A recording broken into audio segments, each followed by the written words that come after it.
Bonjour tout le monde. J'étais juste, comme Narcisse a demandé à Bill de prier, tout d'un coup j'ai eu ce flash en pensant à Bill. Bill, l'Écossais qui vient en France avec la mission GLO, qui a cet appel. Et j'étais en train de penser à lui et les autres membres de notre assemblée qui sont là depuis 30, 40, 50 ans. Et je veux dire merci à Dieu pour ces personnes, pour cette fidélité. On est au début de cette année et l'Église de Jésus-Christ est partout, c'est grand, mais ça se forme dans ces lieux, dans ces espaces où un groupe de personnes se décide ensemble de dire voilà, on veut manifester cette réalité du royaume de Dieu, de Christ, ici dans ce lieu, dans cet espace, dans ce quartier. On est toujours dans le même quartier, là, on n'est pas loin. Et donc c'est vraiment important de reconnaître ça. Et le titre du message aujourd'hui, c'est le témoignage de Jésus-Christ. Pour ceux qui se souviennent de notre phrase mission de notre Église, ça fait partie de ça. Mais on va mettre l'accent sur cette question, c'est quoi ce témoignage de Jésus-Christ? C'est d'abord ce que Christ a fait, ce qu'il est, ce qu'il a fait, ce que son règne, ce qu'il a accompli, toutes ces choses. Et c'est nous qui parlons de ça. Et je remercie Dieu pour ces personnes qui ont vécu ça, qui ont parlé qui ont témoigné de Jésus-Christ, ici dans le 15e. Le texte, je vais lire le texte, après on va faire une petite introduction où on fait un rappel à cette phrase que nous avons fait lors de le week-end d'église en 2024. Et puis, on va poursuivre une petite temps de méditation dans le texte. Mais je lis d'abord le texte. Matthieu, chapitre 9, verset 9. Jésus partit de là, en passant, il vit un homme assis au bureau des taxes qui s'appelait Matthieu. Il lui dit, « Suis-moi ». Cet homme se leva et le suivit.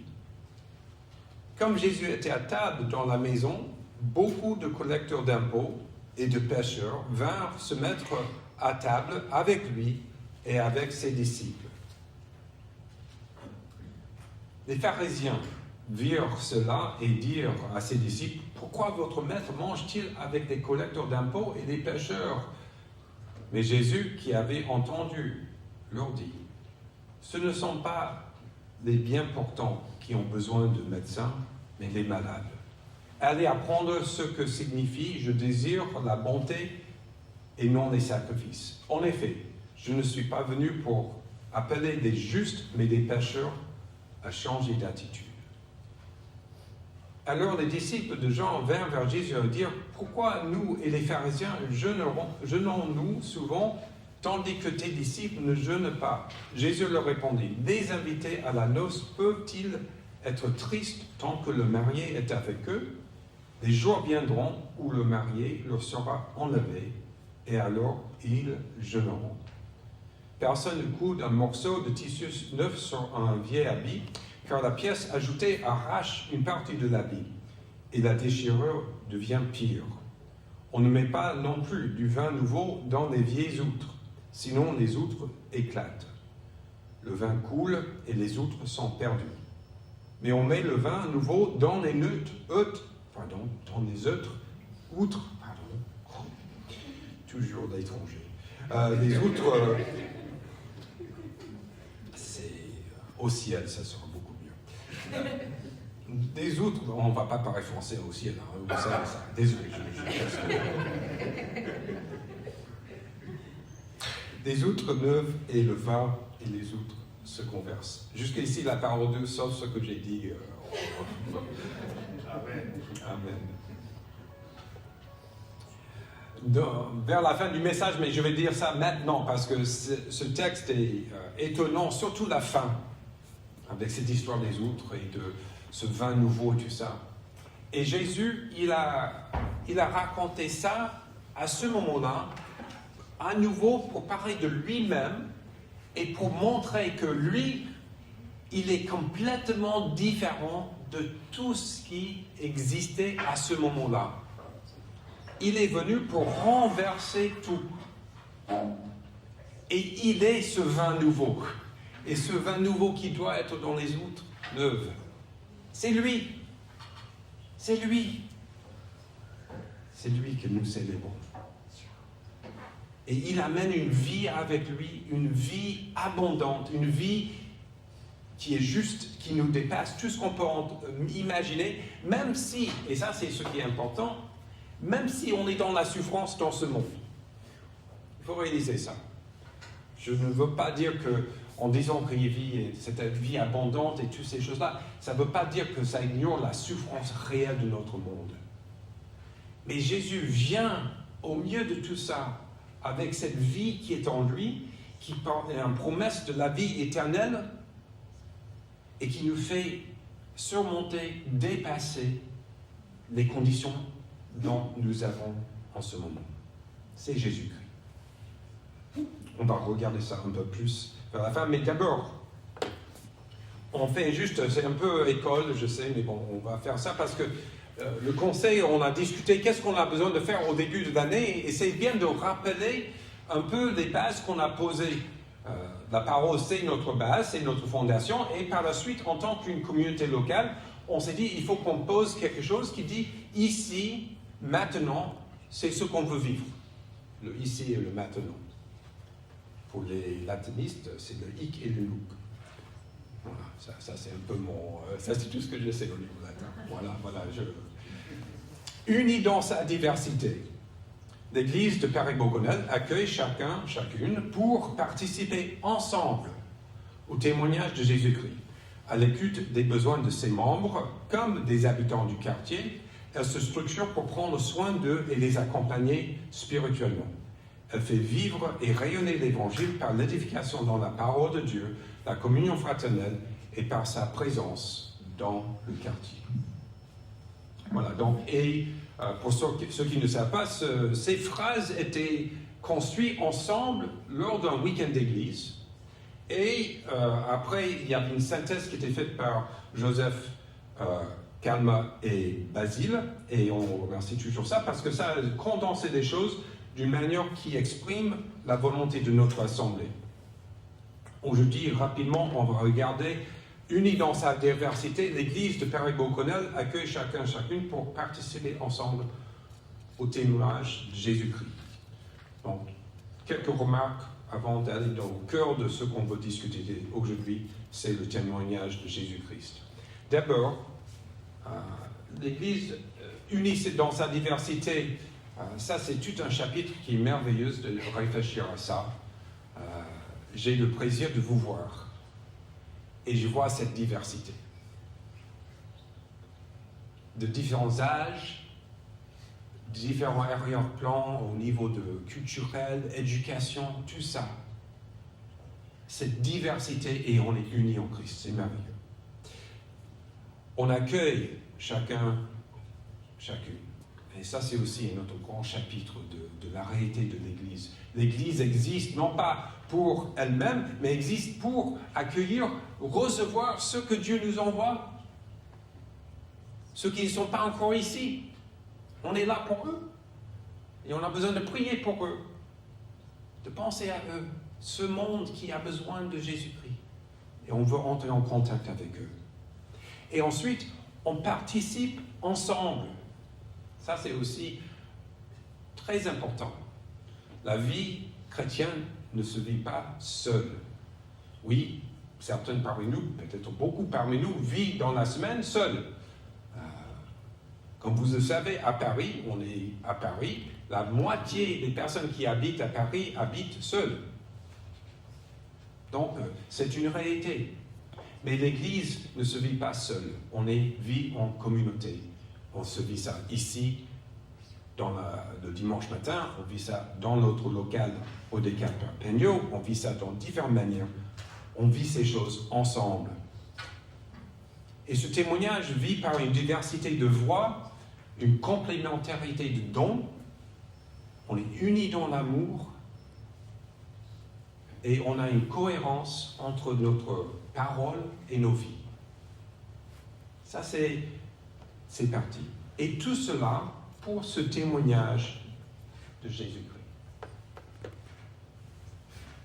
J'ai déjà fait ce point qui arrive là, Jésus-Christ. J'ai déjà parlé de lui, mais je vais parler de lui encore.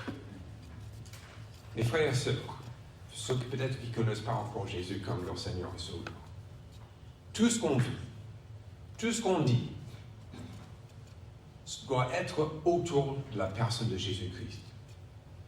Il est ici maintenant. Vous le savez, j'ai parlé de ça la dernière fois que j'ai présidé, mais il est ici maintenant, parmi nous, présent. C'est lui qui nous appelle, lui qui est notre ami, qui nous réconforte, c'est lui qui intercède pour nous, c'est lui qui est notre avocat. Il est vivant et c'est lui qui est au milieu de nous. Et si notre église locale, si on perd de notre chemin, si on perd de notre voie, c'est parce qu'on oublie que Jésus est au centre de tout ce qu'on vit. Individuellement, donc de nouveau, le chrétien, il est seul devant Dieu. Chacun de nous est seul devant Dieu pour ses responsabilités. Je ne peux pas être pour... Flore, elle a ses responsabilités, moi j'ai mes responsabilités. Sylvie a ses responsabilités, je peux m'y tuer, on est ça. Mais aussi, on a une réalité communautaire. Et c'est en Christ.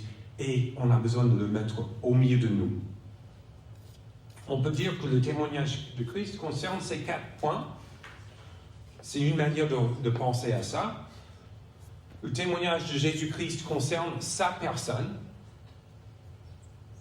qui il est, son œuvre, ce qu'il a accompli, son règne, ce qu'il a fait, ce qu'il fait aujourd'hui, son règne, parce que Jésus règne là, hein? Et son appel. Jésus appelle, il nous appelle, ce qu'il invite chacun à recevoir. Donc, en Matthieu 9, versets 9 à 17, nous allons réfléchir à cette question, Jésus-Christ, ce témoignage, et on va faire rapidement, dans le temps qui reste, un peu de réflexion sur ces points,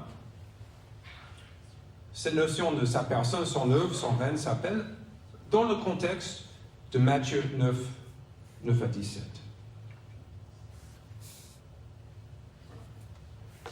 Avançons. Donc, on commence avec, j'ai changé l'ordre, donc ça juste pour que vous réalisez que j'ai même travaillé un peu et vous pouvez changer vos notes, mais on parle d'abord de son règne, j'ai déjà fait. C'est cette notion de vieilles outres, le vin nouveau, le vieilles outres, les outres neuves, toutes ces choses-là. Son règne, cette réalité de son règne de Jésus-Christ est quelque chose de nouveau. Quand on parle de notre témoignage vers le monde, de qui est Jésus-Christ, on témoigne de ce règne qui dit il y a une nouvelle humanité qui est ici maintenant. Notre diversité et notre unité, c'est parce que Christ crée une nouvelle réalité. C'est quelque chose de nouveau. Il y a beaucoup de religions dans notre monde aujourd'hui, et la plupart restent, même s'ils essaient de dépasser les limites culturelles et ethniques, restent souvent des choses qui sont cloisonnées en quelque chose qui représente un peuple ou des peuples. Mais l'Église de Jésus-Christ, ça réunit tous les peuples, toutes les nations. Et ce règne, et ça c'est pourquoi on a besoin de ces outres neuves, parce que son règne est comme ça. Jésus-Christ, quand on parle de lui, quand on témoigne de lui, on témoigne de son règne. Aussi, on parle de sa personne. Et là, dans le texte, on peut regarder 2 points qui sont très intéressants et très importants pour nous de comprendre Jésus-Christ. D'abord, c'est la question de son autorité. verset 9 du chapitre 9. Jésus partit de là. En passant, il vit un homme assis au bureau des taxes et qui s'appelait Matthieu. Il lui dit, « Suis-moi. » Cet homme se leva et le suivit. Incroyable ça. Matthieu écrit sur lui-même, Matthieu prêche sur Matthieu, bon, bref. Mais Matthieu, il est dans un retenue incroyable, là, n'est-ce pas? Il dit juste simplement, on peut imaginer si on met dans les pieds de Matthieu, moi je peux le faire parce que je suis Matthieu, 11 met dans ses pieds et on réalise, c'est un gars qui est collecteur d'impôts. Il faut se souvenir quel est ce type?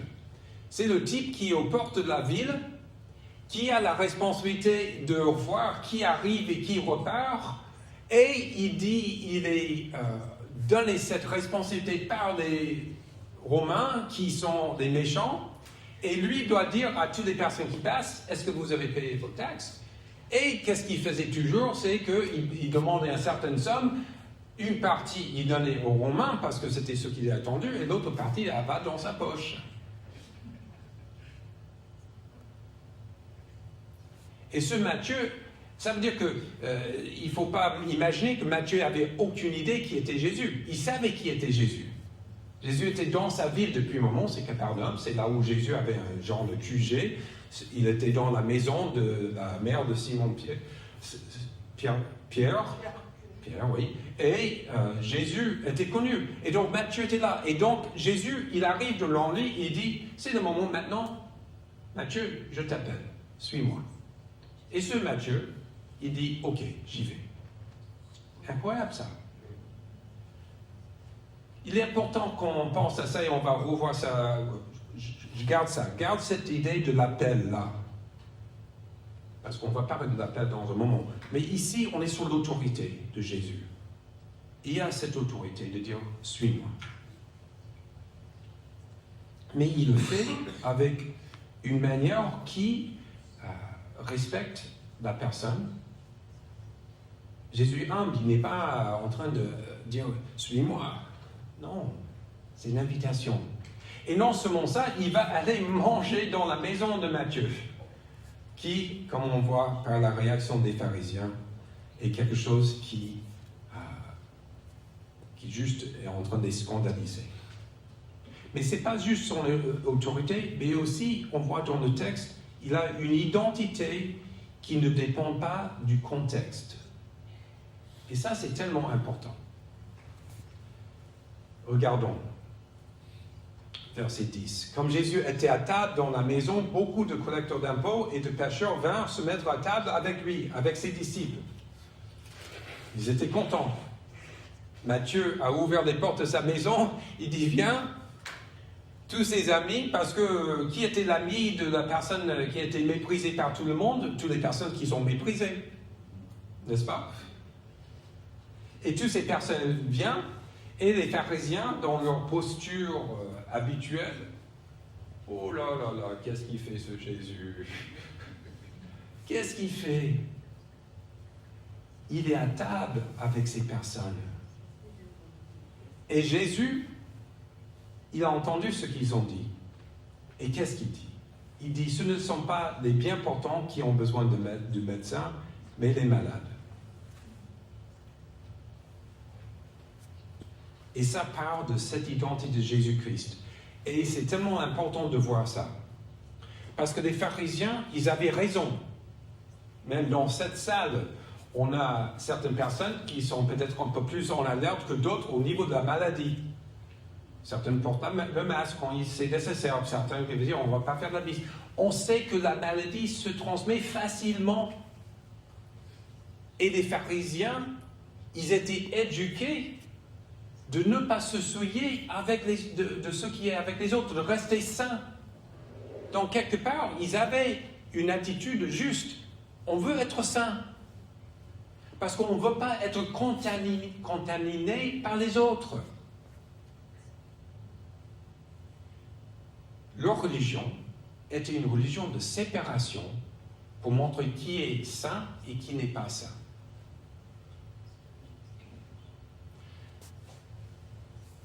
faut se souvenir que si on est croyant ou non, on a tous nos petites tendances comme des pharisiens. On a tous les choses qu'on fait bien. Moi, j'ai certaines choses que je fais bien. Et je suis le premier à juger l'autre qui ne fait pas des choses comme je fais. Ou dans l'autre sens, je vois quelqu'un qui est très à cran sur certains points, qui sont vraiment rigides sur ces choses-là, et je dis non, je ne suis pas comme ça, hein, je suis cool, moi. Et je les juge parce qu'ils sont trop rigides. On est constamment en train de jouer comme ça. Et Jésus, il ne veut rien avoir avec tout ça. Pourquoi? Parce qu'il savait qui il était sûr de son identité, et en plus, il est le médecin. Il est le médecin qui n'a pas peur de la maladie. On a des personnes qui sont dans le corps médical, même dans le corps médical, ici, on sait qu'on a besoin de prendre des précautions. Si quelqu'un a une maladie vraiment infectieuse, on sait qu'on va mettre des choses pour nous protéger. Jésus, il ne se protège pas. Vous savez pourquoi? Parce qu'il est la vie. Et il va infecter des gens avec sa vie.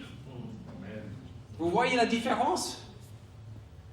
Jésus est tellement la vie, il donne cette vie et il va injecter sa vie dans les autres. C'est le seul qui peut renverser les effets de la maladie, les effets de la mort. C'est Jésus-Christ. Et on a en contact avec Jésus, sa vie vient en nous et nous transforme. Et tout d'un coup, on devient comme lui. Ça, c'est pourquoi on a besoin de témoigner de ça. Et c'est un défi pour nous, c'est un défi pour une église locale. Parce qu'on a notre identité, on a des choses qu'on fait bien en tant qu'une église locale. On a toutes ces choses. Et Jésus dit toujours, quand je suis là, il faut s'ouvrir encore plus. Non, pas dans n'importe quelle manière, pas sans réfléchir. Mais Jésus nous appelle de vivre pour ceux qui sont en dehors, de dire on est là. Et ça, c'est possible parce qu'on a cette identité qui vient de lui. Le témoignage chrétien comme ici, Jésus est celui qui voit, qui appelle, qui s'assoit avec les exclus et qui apporte la joie du royaume. C'est Jésus. Et donc, c'est pas moi qui va faire ces choses, c'est Jésus qui fait ça. Et quand je dis c'est lui qui a tout ça, et j'amène les personnes vers lui. Son œuvre, ce qu'il accomplit. On a déjà parlé de ça. Il ne se tient pas à distance du mal, il entre dans les maisons des pécheurs. De nouveau, son identité, il va aller vers nous. Il ne demande pas d'abord un changement moral, il offre une grâce qui transforme. À nouveau, c'est toujours un défi pour nous en tant qu'une église locale. Parce que, qu'est-ce qu'on fait souvent avec l'évangile? On va souvent parler des effets de l'évangile, des choses qui nous transforment, des manières de vivre qui viennent parce qu'on suit Jésus-Christ. Et c'est des bonnes choses. Effectivement, on veut suivre les 10 commandements. On ne veut pas mentir. On ne veut pas prendre des préjugés sur les autres. Toutes ces choses. Mais on les fait non pas pour être approuvés, pour être acceptés, mais on les fait parce que la grâce de Dieu est entrée dans nos vies. Il faut annoncer ça. Donc on annonce Jésus-Christ, non pas les transformations. Vous comprenez ce que je veux dire? On met l'accent sur lui.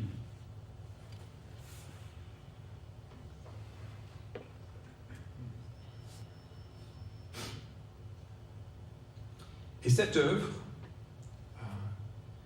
c'est ce qu'on va en quelques minutes se célébrer avec le repas du Seigneur, c'est parce qu'à la croix, toutes ces choses sont réalisées pleinement.